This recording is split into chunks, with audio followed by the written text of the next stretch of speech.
My son and his wealthy in-laws stood in my kitchen, measuring the walls for a remodel I didn't ask for. They told me and my wife to pack our bags. We were being evicted from our own bedroom and moved into the damp basement so they could take over. That single act of arrogance didn't just cost him the house, it cost him a $35 million inheritance. This is a story about what happens when you mistake a father's silence for a fool's weakness. Before I reveal exactly what happened, let me know where you're watching from in the comments. And please subscribe if you believe that you reap what you sow. The flight from Washington had been smooth. I decided not to call. At 6'9", you do not get many chances to surprise the woman you have loved for 45 years. I pictured Brenda's face, that slow smile that still made my heart ache. I turned my key in the lock of our Chicago bungalow. The house was quiet. Too quiet. "Brenda," I called out, dropping my leather carry-on bag in the foyer. "I am home, baby." The only answer was a muffled sound from the living room. I walked in and my good mood evaporated instantly. Brenda was curled up on the beige sofa, the one we bought together back in 1998. Her shoulders were shaking. She was crying a deep, painful kind of sob that tore right through me. "Brenda, honey, what is it? What is wrong?" She jumped, startled. Her eyes were red and swollen. "Isaiah, you are not supposed to be home until tomorrow. I took an earlier flight. What happened? Did someone hurt you?" She shook her head, trying to wipe the tears from her face. "They are here. Isaiah, in the kitchen." I froze. As she said it, another sound cut through the silence of the house. Laughter. It was coming from my kitchen. It was my son, Marcus. But he was not alone. I heard the sharp, aristocratic laugh of his mother-in-law, Sylvia Preston. "Who is here?" I asked, though my stomach already knew the answer. "Marcus," Brenda whispered, as if she were afraid to say their names. "And Kendra and her parents. They just showed up an hour ago. They are measuring." The word made no sense. I left Brenda on the sofa and walked down the hall. The laughter got louder. They were comfortable. They were happy, while my wife cried 20 feet away. I stood in the doorway of my own kitchen. The scene in front of me felt like a betrayal. Marcus, my son, was holding one end of a metal tape measure. His wife, Kendra, was scribbling notes on a pad, and her parents, Julian and Sylvia Preston, were standing by my refrigerator, sipping what looked like my Blue Label whiskey. "I am telling you," Julian, Sylvia said, swirling the glass. "This entire wall has to go. We can knock it out and put a massive marble island right here." Julian Preston, a man who always looked like he was smelling something bad, nodded. "Good bones, but the whole thing is dated. Look at this cabinetry. Oak. It is pathetic." Kendra laughed. "I know, Daddy. It is awful, but once we get the new appliances in, it will be fabulous." "We'll nod at Marcus." My son, 38-year-old man, just nodded, his eyes shining with a greedy light I had never seen before. "It is going to be amazing, honey. Absolutely amazing, Marcus." My voice cut through the air like a razor. Marcus dropped the tape measure. It clattered to the tile floor with a loud metallic crash. "Dad," he went pale. "Dad, what are you doing home? Your flight was tomorrow." "I live here," I said, my voice dangerously calm. "A better question is, what are you doing and why is your mother crying in the living room?" The Preston family turned to look at me. There was no surprise in their eyes, no shame, just annoyance, as if I were a servant who had interrupted dinner. "Oh, Isaiah, you are back," Sylvia said, taking a delicate sip of my whiskey. "Do not be so dramatic. Brenda is just being emotional. We were just planning the remodel." "My remodel?" I asked. Kendra stepped forward. She was a tall, thin woman who always dressed in sharp angles, and her personality matched. She put her hand on her hip. "Yes, Dad, we are telling you now. Marcus and I are moving in." I looked at Marcus. He would not meet my eyes. He was staring at the floor like a child who had been caught. "Moving in? Of course," Kendra said, as if I were slow. "Our condo is lovely, but it is a rental. This house, well, it is going to be Marcus anyway. We might as well start making it our own now. It is just practical." I could not speak. I looked at the cabinets my father, Henry, had helped me install with his own hands. I looked at the floor tiles Brenda and I had laid ourselves one weekend back in '95. Kendra continued, oblivious. "We will be taking the master bedroom, of course. It has the ensuite." She gestured vaguely toward the hall. "You and Brenda can move your things down to the guest room in the basement. It is perfectly comfortable. And honestly, at your age, you do not really need all that space, do you? It will be much more convenient for everyone." The basement. They were going to move me to my own basement. I felt the blood drain from my face. I had designed this house. I had drawn the blueprints myself. I had hammered nails alongside the construction crew. This was not just a house, it was my life work, and they were talking about it like it was a piece of furniture they could just move. Get out. The words were quiet, but they carried weight. Kendra actually laughed. Excuse me, what did you say? I said, I repeated louder this time. Get out of my house. Julian Preston, who had been silent, stepped forward. He was a man used to authority, a man who ran a hedge fund and looked down on everyone else. Now see here, Isaiah, let us not be children. We are family and we are discussing a practical solution for your situation. My situation. Your age, Sylvia chimed in, setting her glass down. Your limited income. Marcus has been very open with us about his finances. We know how much he has to help you out every month. I felt like I had been punched in the gut. Marcus helped me. I had never taken a dime from my son, not one. We think it is admirable, Sylvia continued, her voice dripping with false sympathy. But it is a burden, and now that he is married to Kendra, we are his family too. We have decided to shoulder that burden. We are going to take over this house. We will handle the bills and will handle the maintenance. And in return, Julian added, you and Brenda get a safe place to live downstairs. It is more than fair. I turned to my son. He was still staring at the floor. His silence was his confession. Marcus, he flinched. Look at me. Slowly his eyes met mine. They were filled with shame, guilt, and something ugly. Weakness. Your wife is crying, I said, my voice shaking with a rage so profound it scared me. These people who I have never invited into my home are drinking my liquor and dividing my house like spoils of war. Tell them to get out. Tell them, Marcus. Now. This was it. The moment of truth. The moment my son would stand up and be the man I raised him to be. Marcus looked at me. He looked at Kendra. He looked at her wealthy, powerful parents. And then he broke. Dad, just listen, he pleaded. Just stop making a scene. You are embarrassing me. Embarrassing him. They are right, Dad, he said, the words tumbling out in a desperate rush. This house is too much for you. We can help. You are not getting any younger. We worry about you and Mom all the time. This is the best way. The best way, I whispered, to kick me out of my own bedroom. Dad, stop, he finally yelled, his face red. Just stop it. I am tired of this. I am tired of worrying about this old house. Tired of worrying about your bills. Tired of pretending we are not all just waiting. This is my house now. Or it will be. Kendra and I are making the decisions. Just accept it. And just like that, the rage was gone. It did not fade. It vanished. It was replaced by a cold, clear silence in my head. The world sharpened. I saw my son not as the boy I had raised, but as a 38-year-old stranger, a parasite who had just confirmed my deepest, darkest fears. I saw his wife Kendra smiling, a smug look of victory on her face. I saw her parents looking at me with the detached pity of zookeepers observing an old lion. The son I knew was gone. I see, I said. My voice was perfectly even. I nodded slowly. I turned my back on them. I walked out of the kitchen past my son, who looked confused by my lack of shouting. I walked back into the living room. Brenda was still on the sofa, looking at me with terrified, hopeful eyes. Isaiah, what is happening? I did not stop. I walked to the coat closet. I took out her winter coat. I walked back to her and held it open. Get your coat, Brenda. What? She sniffled. Isaiah, what are you doing? We are leaving, I said. My voice was calm. It was the calm of a general who has just seen the entire battlefield and knows exactly where to strike. Marcus and the others had followed me into the living room. What are you talking about, Dad? Marcus asked, his voice a mix of confusion and irritation. Where are you going? You cannot just leave. I helped Brenda to her feet, guiding her arms into the sleeves of her coat. She looked at me, her eyes asking 1,000 questions, but she trusted me. She always had. I picked up her small purse from the table. I turned to face my son. I looked at him, at his wife, at her parents. You said you were taking over, I said. You said you were making the decisions now. I walked toward the front door. So, take over, I said, pulling the door open. It is all yours.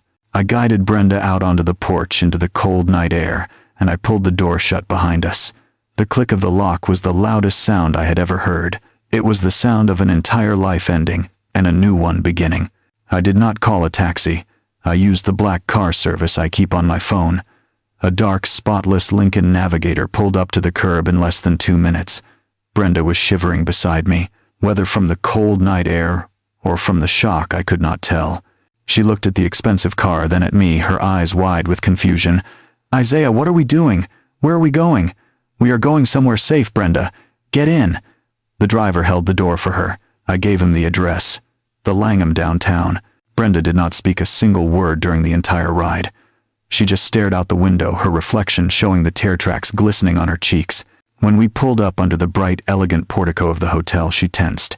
"Isaiah, we cannot," she whispered, her voice trembling. This place must cost $600 a night. We do not have this kind of money." "It is all right, honey," I said, taking her hand. I walked us to the front desk. The night manager looked up, and his professional smile immediately became one of genuine recognition. "Mr. Coleman, it is a pleasure, sir. We were not expecting you." "It was a last-minute decision, James," I said. "I need the presidential suite immediately." "Of course, sir. Right this way. We will have your bags sent up." Brenda grabbed my arm, her fingers digging into my coat. "Isaiah, Mr. Coleman, presidential suite." I just squeezed her hand. "Let us get upstairs first, then I promise we will talk." The suite was breathtaking. It was larger than the entire first floor of our house. Floor-to-ceiling windows wrapped around the living room, showing the entire city glittering below us like a carpet of diamonds. Brenda walked into the center of the room and just stopped. She touched the smooth marble of a side table as if she was not sure it was real. "Isaiah," she said, her voice shaking badly now. "I am scared. What is happening? How do they know you here?" I took off my coat and laid it carefully on a chair. I sat her down on a plush velvet sofa that probably cost more than our old car.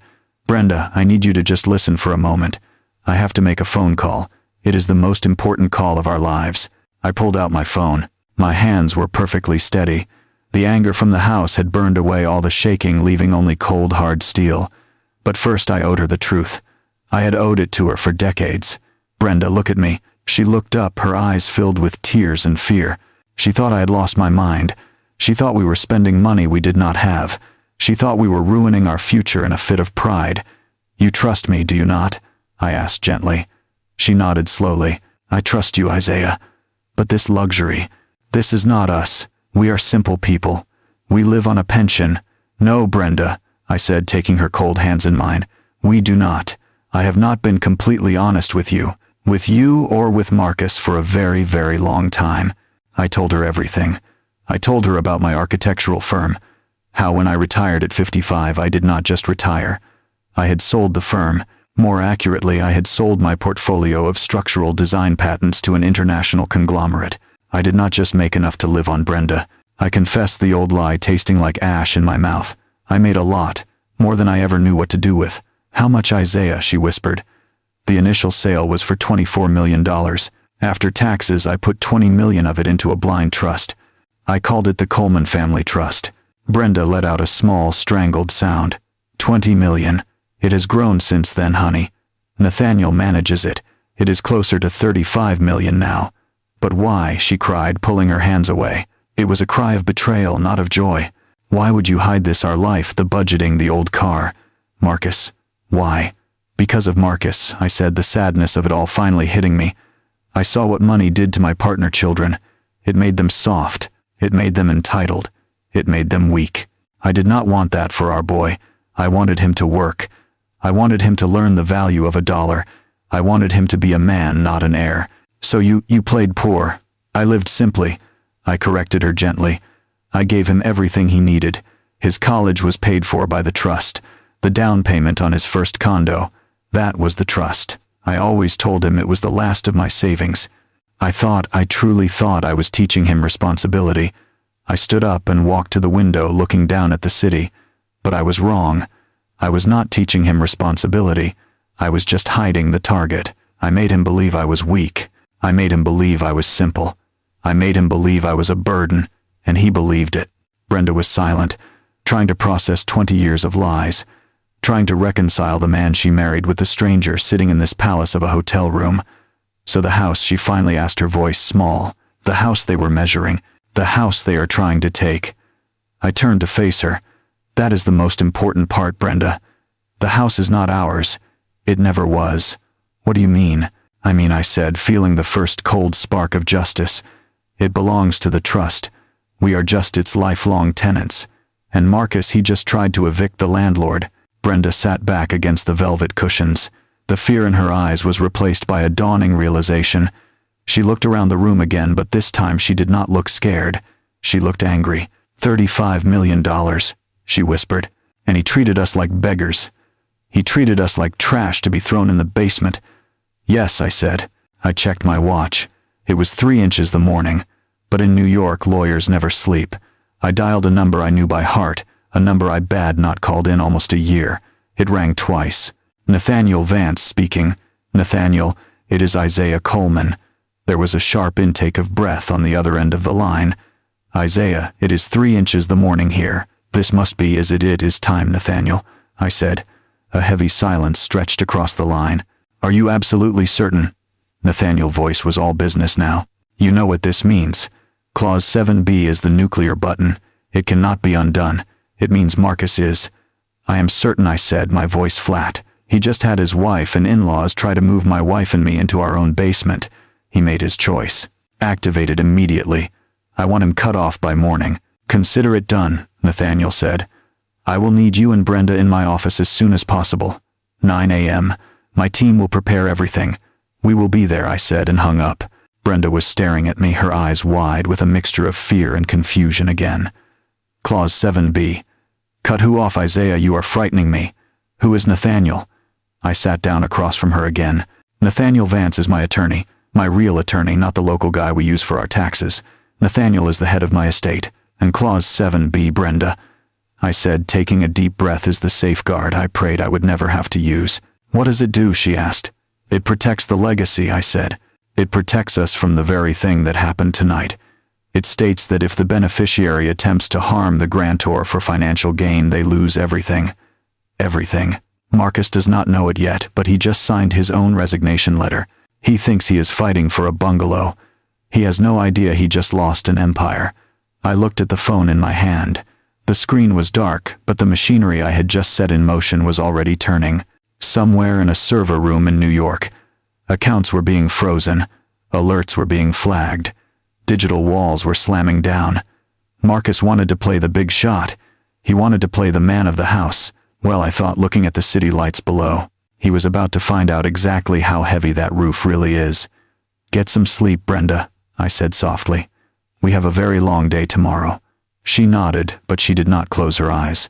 She just watched the city burn with light, thinking about her son and the fortune that had just cost him his soul. Back at the bungalow on Willow Creek, the air was thick with a false sense of victory.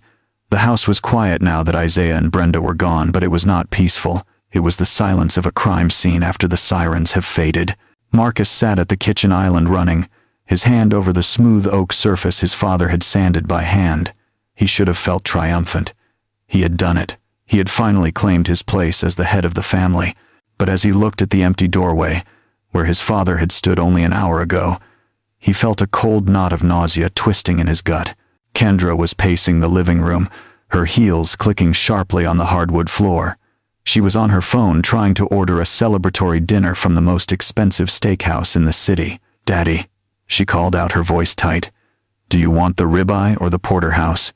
Julian Preston was standing by the window, staring out at the dark street. He was not looking at the view. He was looking for a black sedan he feared might be following him. He jumped at his daughter's voice. The ribeye, he snapped, and make sure they bring the 1,995 Cabernet. I need a drink, a real drink, not this swill Isaiah keeps. Sylvia was already pouring herself another glass of that swill. She looked tired. The sharp edges of her makeup were starting to blur. We should change the locks, she said, taking a large gulp. Tonight. We do not want them coming back and causing a scene. Marcus looked up. They won't come back. Dad, as he is proud. He won't come back until I tell him he can. Kendra walked into the kitchen, her phone pressed to her ear. Her face was pinched with annoyance. Yes, I am still here, she said into the phone. Try it again. It is a Visa Infinite card. There is no limit. She tapped her foot impatiently. Marcus watched her. He saw the way her eyes darted around the room, assessing the value of everything she saw. She was not seeing a home, she was seeing an ATM. Suddenly Kendra pulled the phone away from her ear and stared at it in disbelief. Declined, she whispered. She looked at Marcus accusingly. Marcus, why is my card declining? Marcus felt the blood drain from his face. The nausea in his gut turned into a sharp stab of panic. I do not know," he stammered. "Maybe it is a fraud alert. Because of the amount. It is a $500 order, Marcus," she hissed, covering the microphone. "It should not trigger a fraud alert. Use your card." Marcus reached for his wallet. His hand was shaking. He pulled out his own heavy black card, the one he had fought so hard to get, the one that cost $500 a year just to carry. He handed it to her. Kendra read the numbers to the operator. She waited. The silence in the kitchen was deafening. Julian turned from the window, watching them with hawk eyes. "Declined," Kendra said again, her voice rising an octave. "It says insufficient funds. Marcus, that is impossible." Marcus stood up his chair, scraping loudly against the floor. "There must be a mistake. I just made a payment last week, or I thought I did." Julian walked over to the island. He placed his manicured hands on the counter and leaned in close to Marcus. The smell of expensive cologne could not mask the smell of fear radiating off him. "There is no mistake, Marcus," Julian said, his voice low and dangerous. "We need to talk, now, about the real reason we are here tonight." Kendra hung up the phone, canceling the order. She looked from her father to her husband, her eyes wide. "Daddy, what is going on?" Julian looked at his wife Sylvia, who gave him a frantic, almost imperceptible nod. He turned back to Marcus. "You told us you had this handled, Marcus. You told us the house was a sure thing, that your father would roll over." "He did," Marcus protested. "He left. We have the house. We have the house," Julian spat, "but we do not have the title. We do not have the equity, and we need it. We need it by Monday morning." "Why Monday?" Marcus asked, his heart hammering against his ribs. "Because," Julian hissed, slamming his hand on the counter, "that is when the SEC auditors arrive at my office." Marcus froze. "The SEC." Julian took a deep breath, composing himself. "It is a misunderstanding. A temporary liquidity issue. But I need capital to bridge the gap. I need liquid assets to show the auditors that the fund is solvent. If I do not have it by Monday morning, they freeze everything." Marcus stared at his father-in-law, the man he had idolized, the man whose approval he had chased for 3 years. "You are broke," he whispered. "Not broke," Julian corrected sharply. "Illiquid. There is a difference, and you are going to help me fix it. We are going to take a loan against this house. It is worth $500,000 at least. That will satisfy the auditors for now." Marcus laughed. It was a dry, hysterical sound. "You want a loan? You want money from me?" Julian narrowed his eyes. "What is so funny? I do not have any money," Marcus confessed, the secret finally tearing its way out of his throat. "I do not have a dime.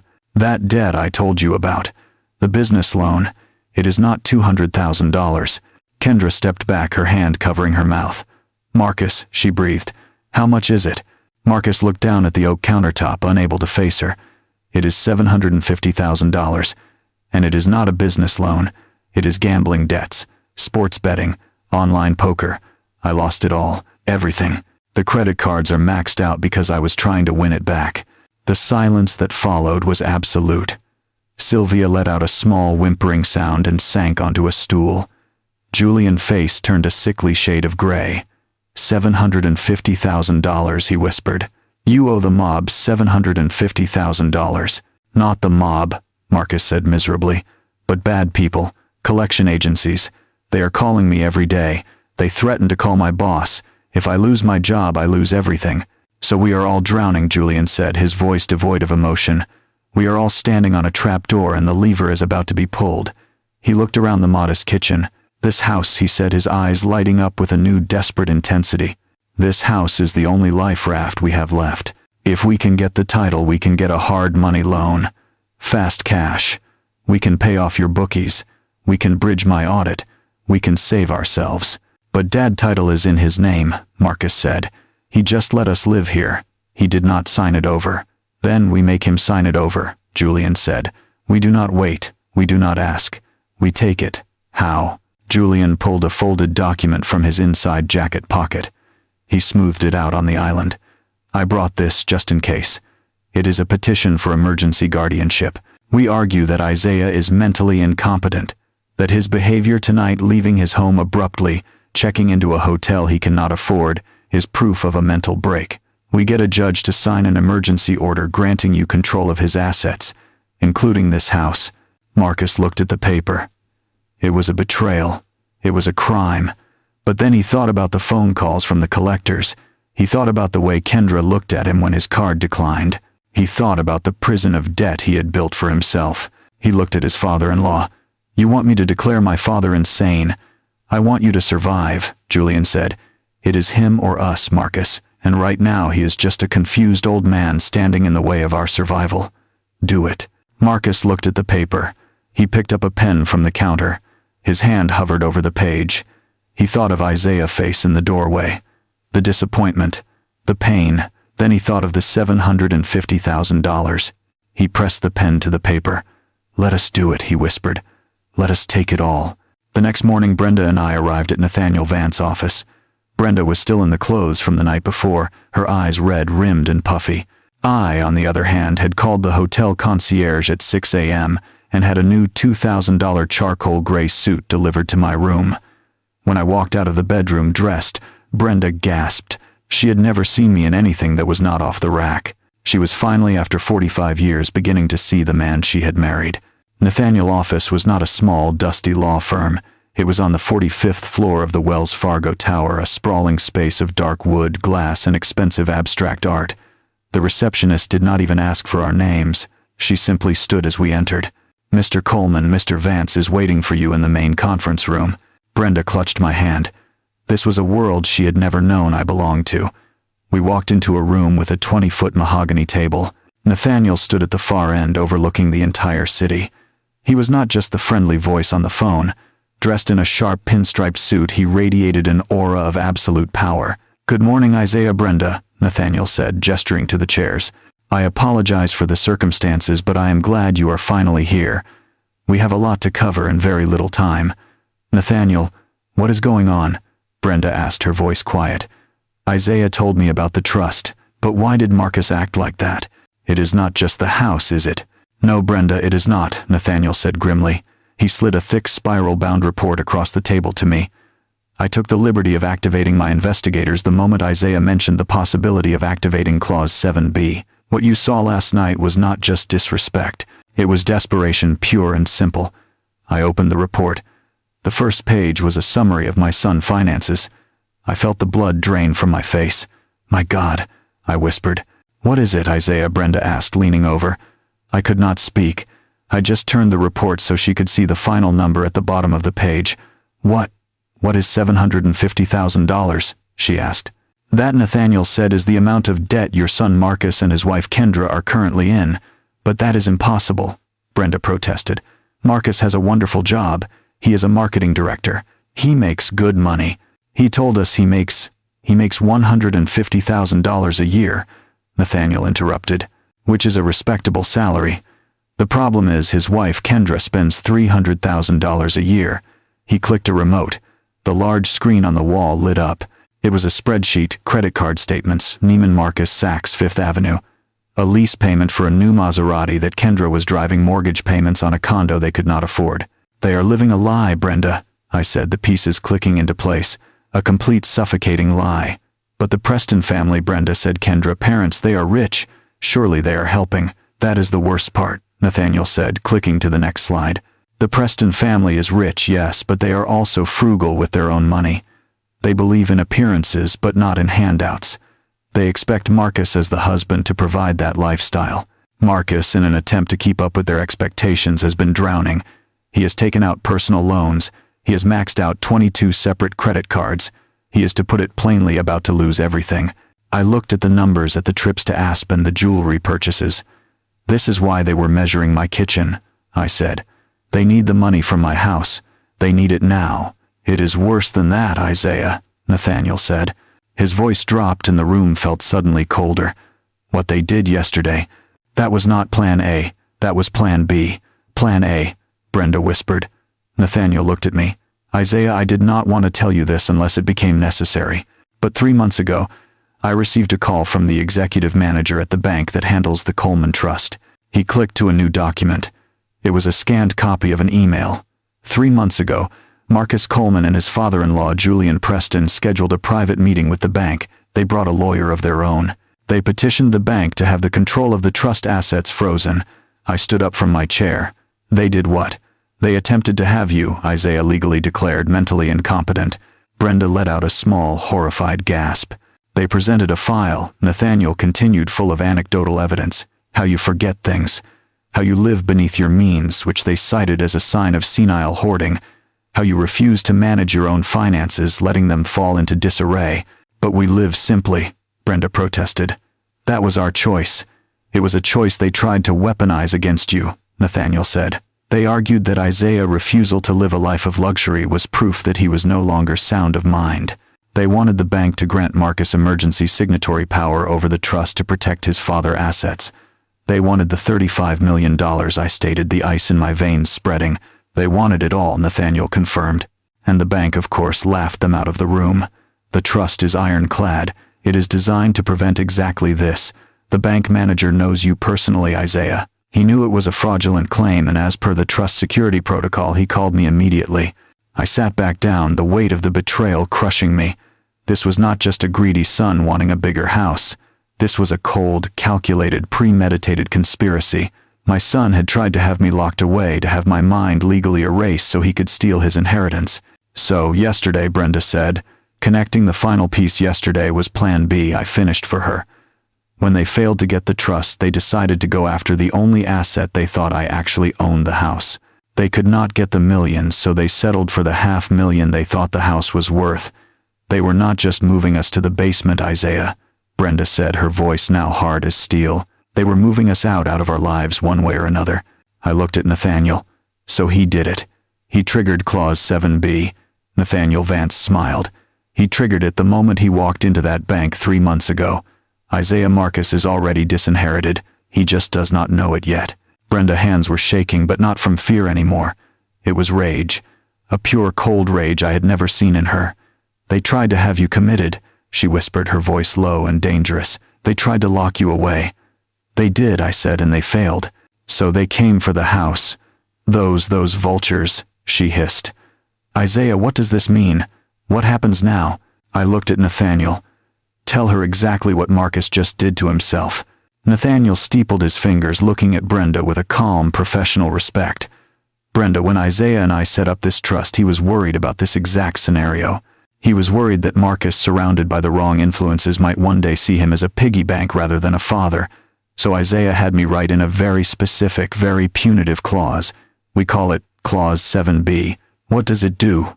Brenda asked. We nicknamed it the Wolf in Sheep Clothing Clause, Nathaniel said. It states that, if any primary beneficiary, in this case, Marcus Coleman, is found to have engaged in any act of willful financial, emotional, or physical harm against the founders Isaiah and Brenda Coleman, that beneficiary is immediately and permanently disinherited. Brenda's eyes widened. Permanently. Permanently, irrevocably, as if he had never been named in the trust at all, Nathaniel confirmed. The attempt to have Isaiah declared mentally incompetent, an act of profound financial and emotional harm, triggered this clause 3 months ago, and yesterday, he added, their hostile attempt to take your home and banish you to the basement was the final undeniable nail in his coffin. As of this moment, Marcus Coleman has no legal claim to a single penny of the $35 million Coleman family trust. The words hung in the air. $35 million lost. Brenda processed this. She looked at the empty chair where our son should have been sitting.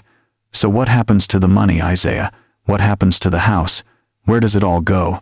It goes, Nathaniel said, to the contingent beneficiary, the person Isaiah designated to inherit everything in the event of Marcus' disqualification. I smiled. Jasmine. Jasmine, Brenda said, surprised. Your sister girl, my sister daughter, I affirmed, the one who works as a public school nurse in Atlanta, the one who calls us every single Sunday just to check in, the one who still sends you a handmade card for your birthday, Brenda. Nathaniel nodded. I called Jasmine this morning. I explained the situation. She was shocked, to say the least, but she understands. She is flying in tonight. As of this moment, your niece is the legal heir to the entire estate, including the house at 124 Willow Creek. A heavy silence fell as we absorbed the sheer scale of the shift. Then a slow, cold smile spread across my face. He does not know, I whispered. No, Nathaniel said. He has no idea. He just thinks he is dealing with a tired old man who lives in a house he can steal. They want the house, I said, a plan forming in my mind. They are so desperate for that $500,000.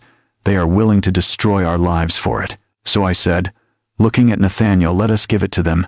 Brenda looked at me. Isaiah, what are you talking about? The trap, Brenda. They set their trap. Now we set ours. Nathaniel caught on immediately. His eyes lit up. Oh, that is brilliant, Isaiah. Diabolical and perfectly legal. What are you two planning? Brenda asked, her voice a mix of fear and excitement. Nathaniel leaned forward. Your family, Brenda, thinks you are weak, old, and senile. They think they have won. They think Isaiah ran away last night like a scared dog. They are arrogant, greedy, and stupid. We are going to use that arrogance against them. We are going to draft a new document, a transfer of property and care agreement. It will look official, I added. It will say that we, Isaiah and Brenda Coleman, in our frail state, agree to hand over the deed to the house. In exchange, Nathaniel continued for Marcus and Kendra, assuming all responsibility for our care. They will not be able to sign it fast enough. But the fine print, Brenda, the fine print will be a work of art. What will it say?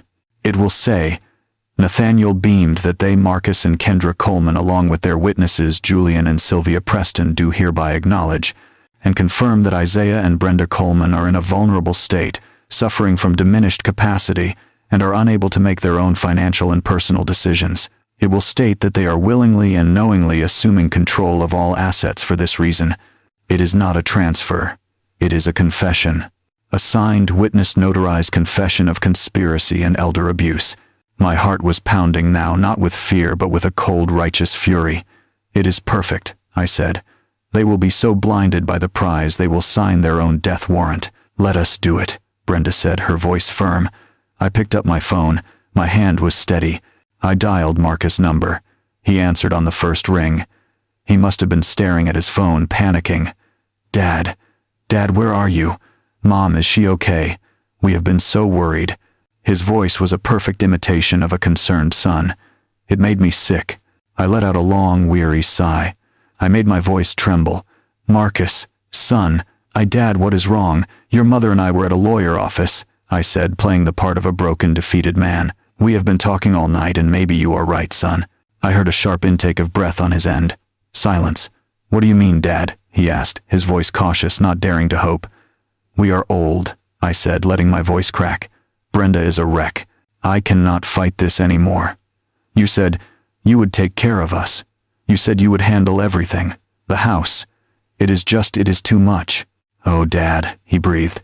The relief in his voice was disgusting. Yes, of course. We will take care of everything. You are doing the right thing. I promise. Good, I said. Then I need you to come down to the lawyer office, Nathaniel Vance, in the Wells Fargo Tower. I want to sign the house over to you officially. Let us just get this over with. There was a pause. I could almost hear the gears turning in his head, the greed overwhelming any tiny speck of caution. You are serious, he whispered. You will sign the house over today. Yes, I said. 2 p.m. And Marcus, bring Kendra and bring her parents. They seem to be involved. I want everyone here as witnesses so it is all legal. Yes, Dad.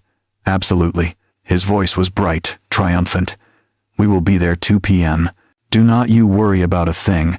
We will take care of you from now on. I know you will, son, I said. I know you will. I hung up the phone. I looked at Brenda, her face pale but resolute. I looked at Nathaniel, who was already dictating the terms of the agreement to his assistant.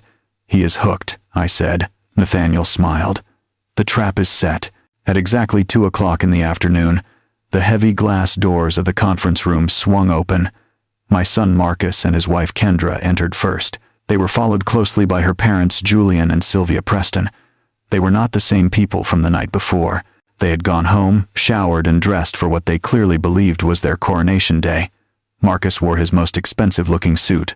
A navy blue one I am sure was bought on credit. Kendra was in a bright white pantsuit, looking like a triumphant CEO about to close a major deal. Sylvia Preston was dripping in gold jewelry, her smile sharp and predatory. Julian just looked smug, as if he had personally orchestrated this entire victory. Dad, Marcus said, walking over and placing a hand on my shoulder. His hand felt heavy, proprietary. I am so glad you are seeing reason. This is for the best for everyone. He did not look me in the eye. He looked at the view out the window. He looked at the expensive furniture. He looked everywhere but at the father he was betraying. Kendra glided over to Brenda. Mother Brenda, she said, her voice dripping with fake honey. You look so tired, poor thing. Do not you worry. From now on we will handle everything. You will not have to lift a finger. You will not regret this. Let us get this over with, Julian Preston announced, pulling out a chair at the head of the table, as if he owned the place. We have celebratory dinner reservations at 7. Nathaniel Vance, ever the professional, gestured for them to sit. Thank you all for coming on such short notice. As Mr. Coleman expressed to his son, he and Mrs. Coleman have had a long night of discussion and have come to a significant decision. He slid 4 thick, professionally bound documents across the polished mahogany table. This, Nathaniel said, is the care and property transfer agreement. It is a comprehensive document. Kendra's eyes were practically glued to the cover sheet. She was vibrating with impatience. Let me summarize the key points, Nathaniel continued, his voice a calm, legal monotone. The agreement states that Mr. and Mrs. Isaiah Coleman, the founders, agree to transfer the full deed and title of the property at 124 Willow Creek to Mr. and Mrs. Marcus Coleman. Kendra let out a small, sharp sigh of relief. In exchange, Nathaniel went on, Mr. and Mrs. Marcus Coleman agree to provide comprehensive lifetime care for the founders. This includes, but is not limited to, housing, medical supervision, and all financial management. Yes, absolutely, we agree, Kendra said, reaching for the pen in the center of the table. 100%. Where do we sign? Nathaniel held up a hand. Patience, Mrs. Coleman. We must do this by the book. There are several signature pages. He turned to Julian and Sylvia. And since you, Mr. and Mrs. Preston, were present during the initial family discussion last night and are here today, we would be grateful if you would sign as official witnesses to this agreement. Witnesses, of course, Julian said, puffing out his chest. Excellent, Nathaniel said. Your signatures will be on page 8. It is just a standard witness attestation. It verifies that you are present, that you are party to this agreement, and that you can attest to the founders' state of mind. Their state of mind? Sylvia asked, her smile tightening. Yes, Nathaniel said smoothly, flipping through the pages. Right here, by signing, you attest that you have personally observed and agree that Isaiah and Brenda Coleman are now in a state requiring dedicated supervision and are making this decision based on their acknowledged inability to manage their own affairs. Julian and Sylvia looked at each other and smiled. They thought this was brilliant. They thought this legally cemented their argument that we were senile. They thought it justified their petition to the bank 3 months ago. Of course, Julian said, nodding. We are happy to attest to that. We have been saying it for months. They are clearly in need of supervision. Wonderful, Nathaniel said. Then please let us begin. He passed the first copy to Kendra. She did not even open it. She flipped directly to the last page and signed her name with a flourish. Marcus followed his signature, messier, more nervous, but just as fast. They did not read a single word. They did not read the clauses confirming their acknowledgement of our diminished capacity.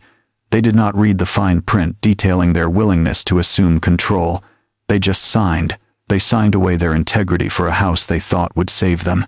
Then Nathaniel passed the next 2 copies to Julian and Sylvia. They too flipped to page 8 and proudly signed their names as witnesses legally attesting to our incompetence. Finally, Nathaniel slid the last copy to me and Brenda. I looked at Brenda. Her hand was steady. She picked up the heavy, expensive pen. She signed her name. Then I signed mine. Nathaniel gathered all 4 copies, stacking them neatly. Well, he said, tapping them on the table. That seems to be everything. Kendra stood up, beaming. She clapped her hands together once. Perfect. Well, that is that. Marcus, darling, we need to call the contractors.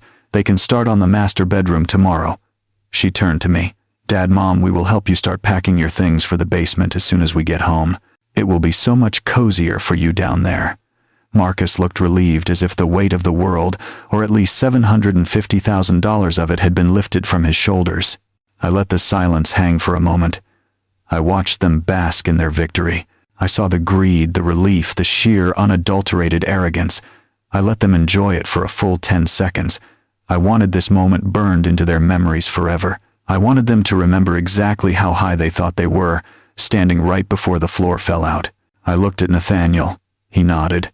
Actually, I said, my voice clear and strong, cutting through Kendra's happy chatter. We are not quite finished yet. Kendra's smile faltered. What? What do you mean we signed everything? You did, I agreed. But there is just one small logistical problem with the document you just signed. A minor detail, really. Julian Preston narrowed his eyes. What detail? I leaned forward. The house. I do not actually own it. Kendra's triumphant, beaming face was a picture of pure greed. Julian Preston looked smug. He felt he had just successfully brokered the deal of a lifetime, securing his daughter's future by helping to dispose of her inconvenient in-laws. Actually, Mrs. Coleman, you are not quite finished yet, Nathaniel said. His voice had changed. The friendly, accommodating tone was gone. In its place was a sharp, cold precision, the voice of a lawyer who was no longer negotiating but dictating. Kendra, who was already turning toward the door, stopped. What do you mean we signed the papers? It is done. I mean, Nathaniel said. There is a small technical problem with the care and property transfer agreement you just signed. Julian Preston let out an impatient, condescending sigh. What problem? It is a standard transfer agreement. I am a lawyer myself, Vance. Or at least I was. I know how these things work. Do you now? Nathaniel asked, raising an eyebrow. Yes, Julian said dismissively. We checked the county records before we even came here. The property at 124 Willow Creek is registered to Isaiah Coleman. He just signed his rights over. It is finished. Let us go. Nathaniel Vance smiled. It was not a nice smile. It was the smile of a hunter who had just watched the wolf walk right into a steel trap. That is where you are fundamentally wrong, Mr. Preston. You checked the public records, but you did not, or rather could not, check the trust records. You see, Mr. Coleman's name is indeed on that deed, but it is listed only as the trust manager. The air in the room crackled. Marcus, who had been looking relieved, now looked confused. What? What are you talking about? What trust? The actual legal and indisputable owner of that property, Nathaniel continued, and has been for the past 20 years, is the Coleman Family Trust. The what Kendra voice was a high-pitched squeak.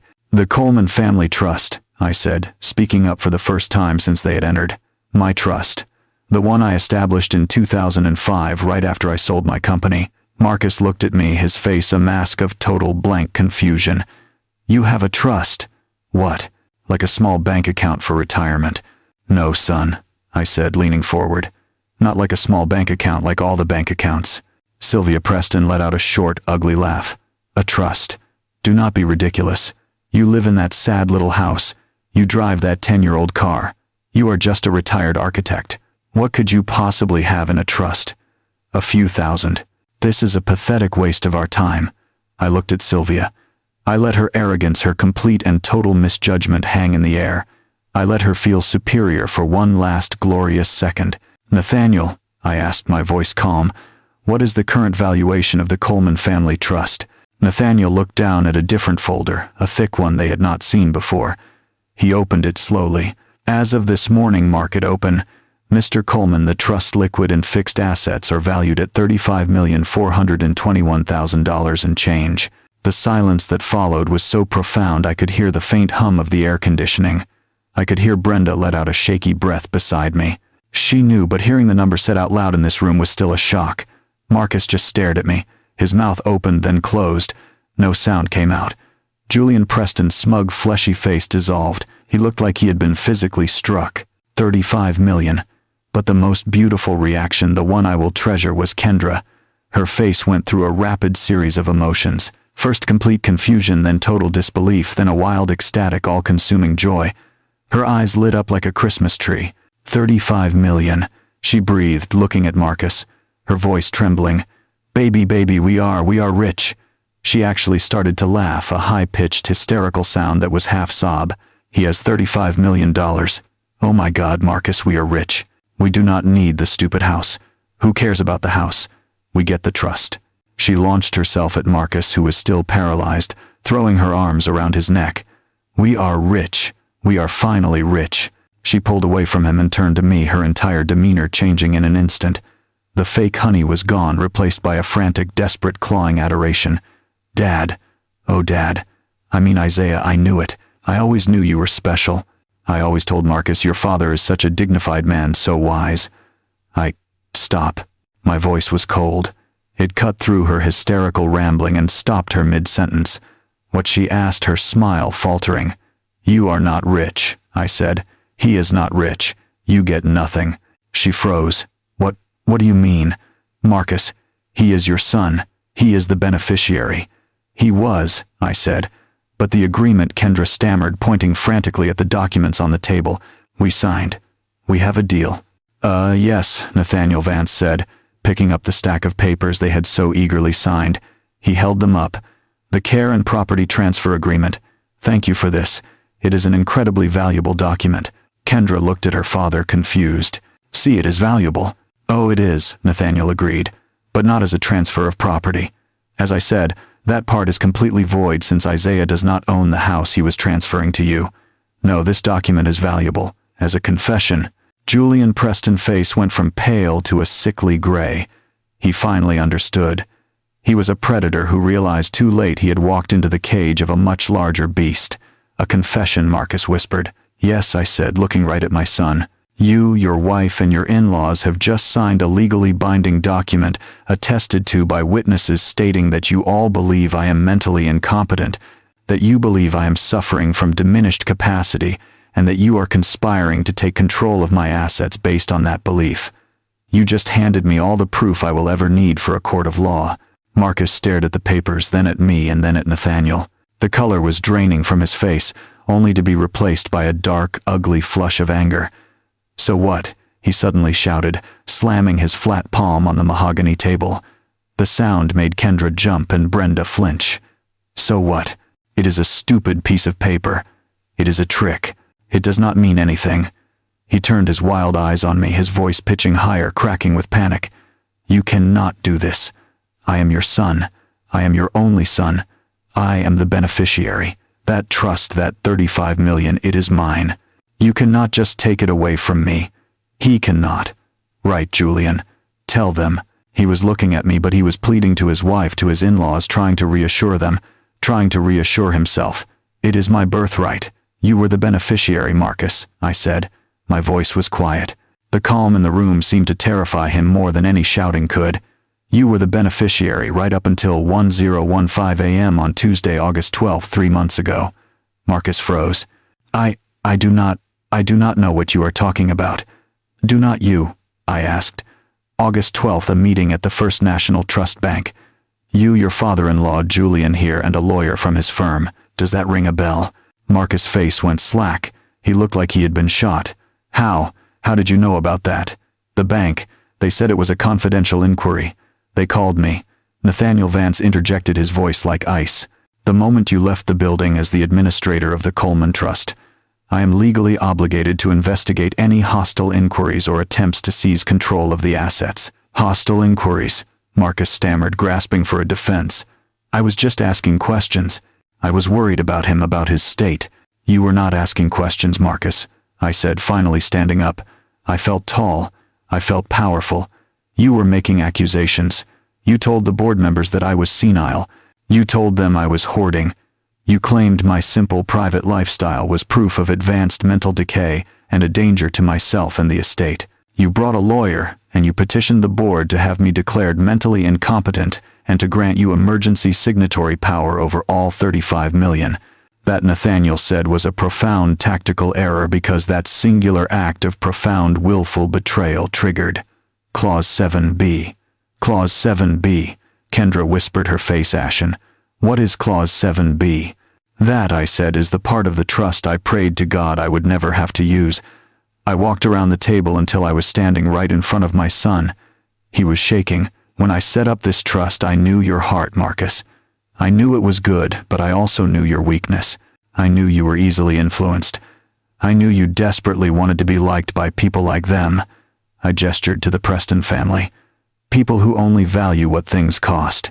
So I had Nathaniel build a defense mechanism into the very heart of the trust. A failsafe, a poison pill. We call it the wolf in sheep clothing clause. Brenda, who had been silent, spoke her first word since they had entered. Her voice was cold.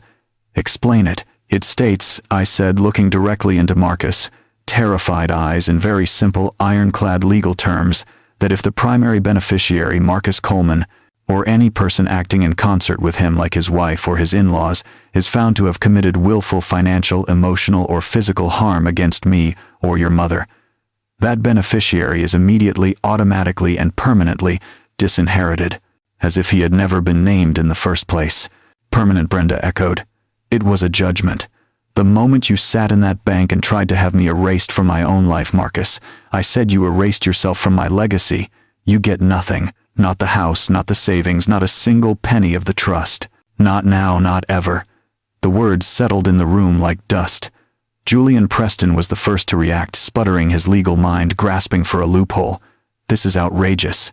It is coercion. It is a contract of adhesion. It will not stand up in court. We will fight this. Nathaniel Vance actually chuckled, a cold, dry sound. Fight it with what, Mr. Preston? It already has stood up. The trust was vetted against this exact challenge by 2 federal courts when it was drafted. It is ironclad. Your client disqualified himself 3 months ago with his own actions. Nathaniel held up the stack of papers they had just signed. And to make matters worse, he and all of you just signed a full notarized confession admitting to the very acts that disqualify him. The game is over. You lost. And that was when Kendra understood. The house was nothing. The $35 million, the fantasy, the entire reason she was in this room, the entire basis of her marriage, it was all gone. It had never been hers. She looked at Marcus, her face a mask of pure reptilian hatred.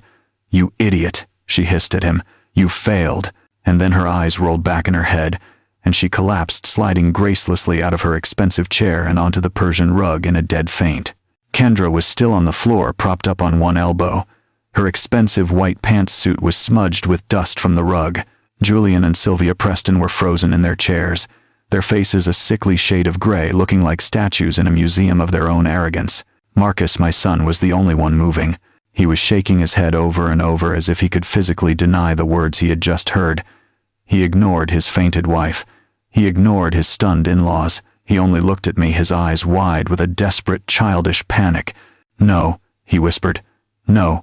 If not me, then who? His voice cracked. Who gets it? Who gets the house? Who gets everything?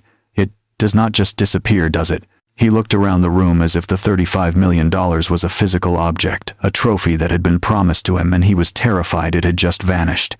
I did not answer him. I did not have to. I simply turned my head and nodded to Nathaniel. Nathaniel, I believe our other guest is waiting. Would you please ask her to join us? Nathaniel pressed a small button on the conference room intercom. You can come in now, Jasmine. The side door, the one leading to Nathaniel's private office, opened. A young woman walked in. She was about 30 years old, wearing simple blue nurse scrubs. Her hair was pulled back in a practical ponytail, and her face was kind but etched with a deep sadness. It was my niece, Jasmine, my sister-daughter.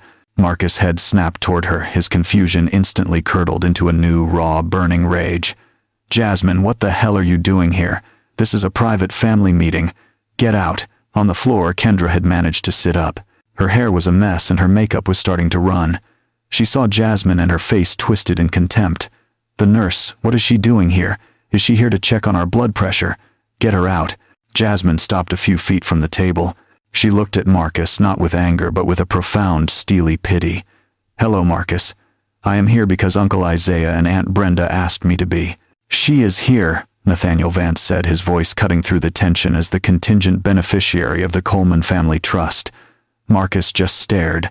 The what? As of 9 a.m. this morning, Nathaniel continued, upon your legal and permanent disqualification under Clause 7b, the status of primary beneficiary was dissolved. As per the trust bylaws, all assets, rights, and titles transfer immediately to the contingent beneficiary. In this case, Miss Jasmine Johnson. Nathaniel looked at Jasmine and nodded. As of 9 a.m. this morning, Jasmine is the sole heir to the entire $35 million estate. The silence in the room was absolute.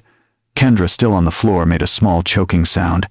Julian Preston looked like he was having a heart attack. Marcus just shook his head, a wild, broken laugh escaping his lips. Her. You are giving it all to her. A part-time nurse from Atlanta. This is a joke. This is the sickest joke I have ever heard. It is not a joke, Marcus, Jasmine said. Her voice was quiet, but it filled the room. She stepped forward and placed a single, crisp legal document on the table, directly in front of him. It landed with a soft, final thud. What is this? Marcus whispered, afraid to touch it. As the new legal administrator for the trust, Jasmine said, which, as you now know, is the sole owner of the property at 124 Willow Creek, this is a formal legal notice of eviction. Kendra scrambled to her feet, her white suit now rumpled and pathetic. Eviction. You cannot evict us. That is our house. No, Kendra, Jasmine said, looking her dead in the eye for the first time. It is my house now, or rather it belongs to the trust which I manage on behalf of my aunt and uncle. You and Marcus were living there as guests. Last night you attempted to evict the rightful tenants and move them to the basement. You are no longer guests. She tapped the paper. This notice gives you and your husband, Marcus Coleman, exactly 24 hours to vacate the premises. 24 hours, Marcus exploded, finding his voice. That is insane. We have things there, our furniture, our lives are in that house. You have 24 hours to remove your personal movable belongings, Jasmine stated, her voice like steel. Anything left in the house after 2 p.m. tomorrow, including your wife blueprints for her marble island and your father-in-law tape measure, will be considered abandoned property. It will be immediately liquidated and the proceeds donated to a charity for the elderly. The locks on all doors will be changed at 2:01 p.m. tomorrow. You bitch, Kendra shrieked, and she actually lunged across the table. I would not do that, Mrs. Coleman, Nathaniel said, calmly stepping directly into her path without even flinching. You are already facing potential criminal charges for conspiracy to commit elder fraud. Adding assault to that list would be, and I use the legal term here, exceptionally stupid.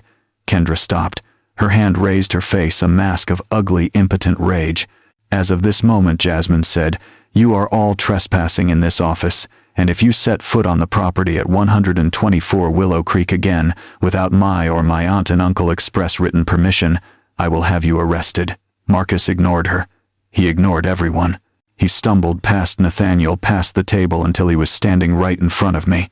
His face was a wreck of tears, snot, and sweat. Her, he choked out, jabbing a finger toward Jasmine. Over me, her. Why, Dad? I am your son. I am your blood. She is just your sister, kid. I looked at my son. My heart was heavy, not with anger anymore, but with a vast, empty sadness. You are right, Marcus, I said. You are my blood. But she, I turned and gestured to Jasmine, who was now standing beside Brenda, holding her hand. She is my family. She is the one who calls Brenda every Sunday just to talk. She is the one who remembers my birthday not with a text message but with a handwritten card. She is the one who, when Brenda had her knee surgery 2 years ago, flew in on her own dime and sat by her hospital bed for 3 days, sleeping in a chair without asking for a single thing in return. You are my son, Marcus, but she is my family. I looked him in the eye. You are just a disappointment. Julian Preston, face a mask of purple rage, finally understood that the game was over. He was a man who detested losing, and he had just been checkmated in front of his entire family. He grabbed his wife Sylvia by the arm, pulling her roughly to her feet. This is preposterous, he sputtered, yanking his suit jacket straight. A complete farce. We will not stay here to be insulted by this nurse and a senile old man who thinks he is a king. He is right, Sylvia chimed in, frantically brushing imaginary dust from her expensive silk blouse. We are leaving. Marcus, Kendra, get your things. We do not need this charity. We have our own money. We certainly do not need his 35 million. They moved toward the door, a pathetic attempt to regain control, to make it seem as if they were rejecting us and not the other way around. Kendra, seeing her parents bluster, began to rally. She grabbed Marcus' arm. Let us go, Marcus. We will fight this. We will sue them. We do not need them. Oh, but I am afraid you do, Mr. Preston. Nathaniel Vance's voice, smooth as glass, cut them off. They stopped, their hands just inches from the brass doorknob. Excuse me, Julian sneered, turning slowly. I said. Nathaniel repeated, I am afraid you do need them, or rather you needed his money. Please sit back down. We have not finished the presentation. We have nothing more to discuss, Julian growled. On the contrary, Nathaniel replied, pressing a button on the small remote in his hand. The large projector screen that had been recessed in the ceiling hummed to life, descending silently. You all came here today under the pretense of caring for Isaiah and Brenda. We are simply trying to understand the full depth of that concern. The screen lit up, displaying a document titled in large, bold letters, Liability Report, Coleman, Marcus and Kendra. Marcus and Kendra froze. What is this? Marcus demanded, his voice rising in panic. You have no right. That is private. It was private, Nathaniel corrected him, until you made it the trust business by attempting to defraud it. As the administrator, I have a fiduciary duty to protect the trust from all credible threats. And you, Mr. Coleman, along with your accomplices, have become the most significant threat of all. He aimed the red dot of a laser pointer at the screen. "You see, we were deeply curious about why you were so desperate. Why try to have your father committed? Why risk everything for this $500,000 house?" The $35 million was the obvious prize, but the house that was a smaller, more desperate move. It implied a severe cash flow problem. Nathaniel clicked the remote. A long list of credit card accounts filled the screen. American Express, Platinum Chase, Sapphire Reserve, Visa Black, 22 different cards in total. "You two," Nathaniel said, addressing Marcus and Kendra directly, "are living a spectacular lie. Your combined income before taxes is approximately $150,000 per year. That is none of your business," Kendra snapped, her face pale. "It is now," Nathaniel said, "because your combined spending, according to these statements from the last 12 months, was just over $300,000, a deficit of $150,000. But of course it gets much worse." He clicked again. A new slide showed personal loans, payday advances, and applications for a second mortgage on their condo. "Add it all together," Nathaniel said, his voice echoing in the silent room. "Your current unsecured high-interest debt totals $754,212.90. "What?" The voice was not Marcus. It was Kendra. She turned to her husband, her face bone white with a dawning, sickening horror. "700,000, she whispered, her voice barely audible. Marcus could not look at her. He was staring at the screen at the numbers that represented his total ruin, all of it exposed under the harsh fluorescent lights. You told me it was 200, she shrieked, her voice cracking. "You told me it was a single bad business loan. You lied to me." Marcus finally looked at her, his face crumbling. I was going to fix it. I just needed one big win, I thought." "You thought what?" Kendra screamed, tears of rage now streaming down her face. "You thought you would steal my father-in-law house to pay for your what is this?" "This," Nathaniel said, helpfully clicking to the next slide, "is a detailed transaction history from 6 different offshore online sports betting sites. It appears, Mr. Coleman, that the vast majority of this debt is not from buying your wife expensive bags. It is from gambling. You have gambled away nearly $500,000 you never had." Kendra looked like she was going to be physically ill. She backed away from Marcus as if he were contaminated. Julian Preston, however, looked almost relieved. He saw an opening to distance himself. "A gambler," he said, his voice dripping with theatrical disgust. "My God, Sylvia, can you believe it? This con artist married our daughter. He played us all." Sylvia agreed, clutching at her pearls. "He was going to drag our poor Kendra down with him. The liar." "Ah, but that is not entirely true, is it?" Nathaniel said, his voice dangerously soft. Julian and Sylvia froze. "What do you mean?" Julian asked. Nathaniel clicked the remote. The screen changed. Now it read Preston, Julian, and Sylvia financial inquiry. "What is this?" Sylvia stammered, her fake indignation vanishing. "You have no right to our finances." "Again I do," Nathaniel said. "The moment you signed that document as witnesses to a fraudulent act, you legally made yourselves accomplices in this conspiracy. I had to know why a supposedly wealthy man like you, Julian, would risk his entire reputation on such a flimsy illegal scheme. Unless, of course, you were just as desperate as your son-in-law." The screen lit up with new data. "It seems your boutique hedge fund, Mr. Preston, is not doing so well. In fact, it has been under active investigation by the SEC for serious capital irregularities for the last 6 months." Julian Preston stopped breathing. "My investigators found that you have been borrowing heavily from your client trust accounts to cover your own catastrophic market losses," Nathaniel said. "You are not just broke, Julian. You are insolvent, and you are about to be indicted." "You monster," Sylvia shrieked, turning on her husband. "You told me the business was fine. You said you were a genius." "And you," Julian roared back, his face purple. "You told me your mother gave you that money. That is a lie." "Oh, is not it?" Nathaniel said, clicking one last time.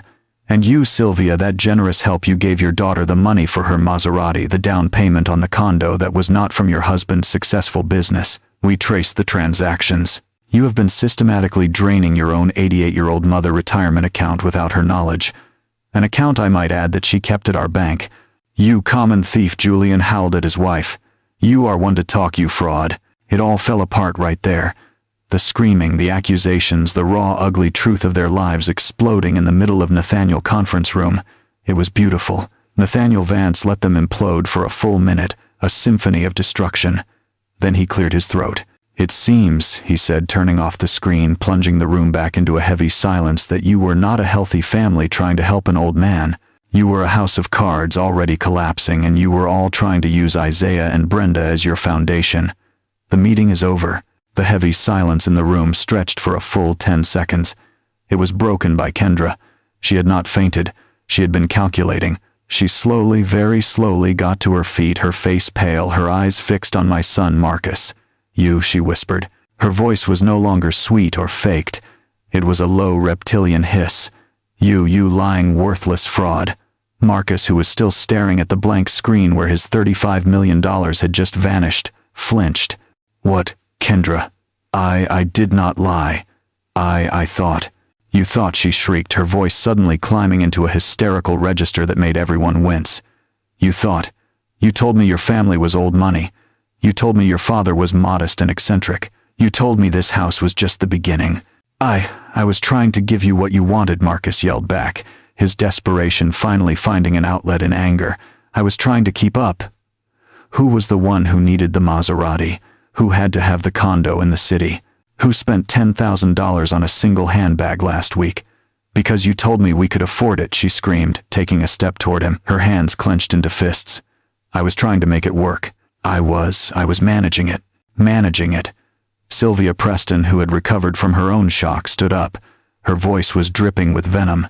"You call $750,000 in gambling debts managing it. You are a degenerate, Marcus. You married our daughter under false pretenses. You are a common con artist." "Oh, I am the con artist." Marcus laughed, a high, broken, terrible sound. "Your husband is a crook. He is about to be indicted by the SEC, and he jabbed a finger at Sylvia. You stole from your own 88-year-old mother. You are a pack of hypocrites, a family of vampires." Julian Preston let out a roar and lunged across the table. "You ungrateful little, I will kill you. Gentlemen." Nathaniel Vance's voice was not loud, but it cut through the chaos like a whip. He stood between Julian and Marcus. "That is enough." The room fell silent again, the air vibrating with raw hatred. "This," Nathaniel said, gesturing to the four of them with complete disgust, "is a place of business. It is my office. You will not turn it into a whatever this is. The meeting, as I stated before, is over. The trust is secure. The documents are signed. Now I must insist that you take your family disputes elsewhere immediately." Kendra was not looking at her parents. She was not looking at Nathaniel. She was just staring at Marcus, and I could see the final cold calculations clicking into place behind her eyes. This was not just anger anymore. It was grief. But she was not grieving the man. She was grieving the money. "So that is it," Marcus whispered, his voice hollow. He saw it too. It was always just the money. Kendra, busy gathering her expensive purse, ignored him. "You never loved me," Marcus said, a little louder. "You loved this." He gestured around the opulent office. "You loved the idea of this, the 35 million. Kendra finally stopped.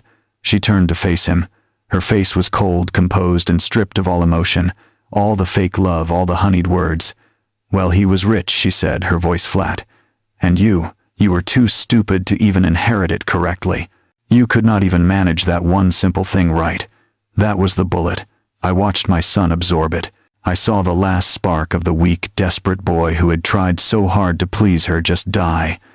He straightened up. He looked at her, truly looked at her as if for the very first time. "You are a monster," he whispered. Kendra just laughed. A short, ugly, humorless bark. "No, Marcus, I am just practical. And you turned out to be a very, very bad investment." She turned to her parents. "Let us go. I need a drink. I need to call my lawyer." "Wait," Marcus said. She turned back, her face a mask of irritation. "What now? Are you going to beg? It will not work." Marcus slowly, deliberately held up his left hand. "You forgot this." He twisted the simple gold wedding band off his finger. "It was my own father ring, the one I had given him when he told me he was getting married." He looked at it, then threw it on the polished floor. It skittered across the mahogany and came to rest right at her designer shoes. "I am divorcing you," he said.